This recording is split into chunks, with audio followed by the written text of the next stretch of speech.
Avant que la vidéo ne commence, je voudrais préciser un point assez important. Je parle ici d'un coffret de 3 personnages dont j'ai déjà évoqué l'un d'entre eux dans ma vidéo du mois d'avril. Si vous ne l'avez pas vu, je vous invite à aller cliquer sur le lien dans la description car je ne compte pas évoquer le personnage concerné dans cette vidéo. Sur ce, bon visionnage à vous. 2019. Transformers fête ses 35 ans et la gamme Generations redémarre à zéro avec la gamme Siege qui démarre la trilogie de la guerre pour Cybertron.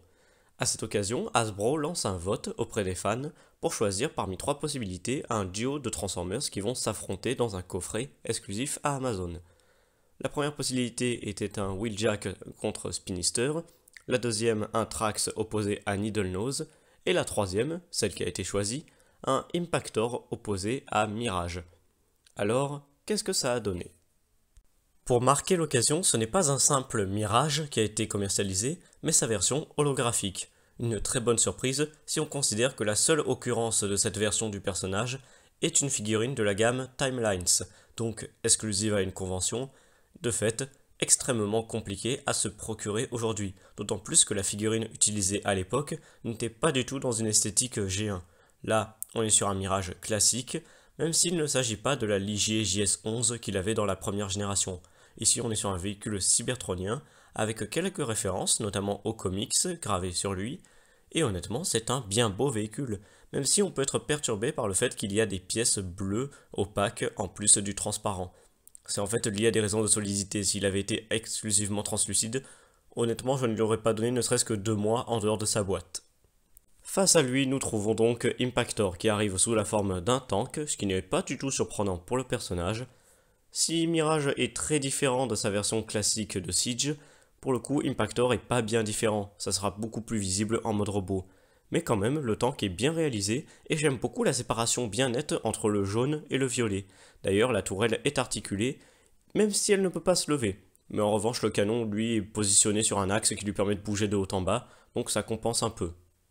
Et justement, j'évoquais quelques secondes plus tôt les différences entre cette version-là et la version plus classique du robot, et elle saute aux yeux dès qu'on voit sa petite tête. Elle n'est pas du tout reprise de la version Netflix, mais au contraire des comics IDW.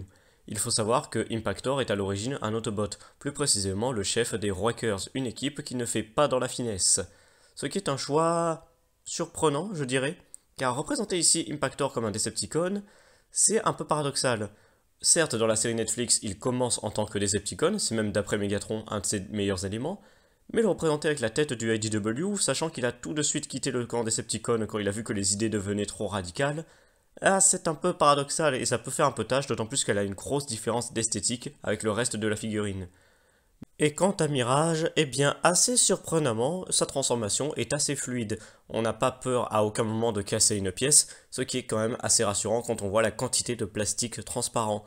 On pourra noter d'ailleurs la seule application de peinture au niveau des yeux, et la tête qui n'est pas celle du Siege. C'est une tête qui lui est spécifique, elle a été faite pour l'occasion, et elle est bien plus ressemblante aux jouets des années 80, ce qui est pour le coup une bonne touche.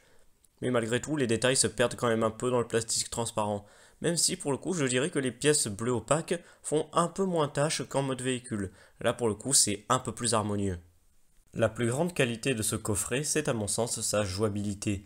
Certes, le choix des personnages est un peu aléatoire et le rendu n'est pas optimal, notamment pour Impactor, je trouve, mais ensemble, ils donnent quand même bien, et j'ai passé de très bons moments à les faire s'affronter, même si je me demande toujours qui a eu l'idée de les associer dans une même boîte.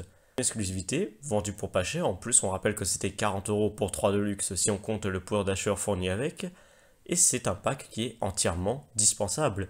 Mirage et Impactor étaient déjà dans la gamme, ils ont même été réédités dans des versions Netflix, avec le Mirage Decepticon notamment, et donc ce pack certes n'est pas nécessaire, mais honnêtement c'est un très bon plaisir coupable. Avec son côté un peu hasardeux, ce coffret est une bonne occasion de rappeler que derrière chaque collectionneur se cache un grand enfant.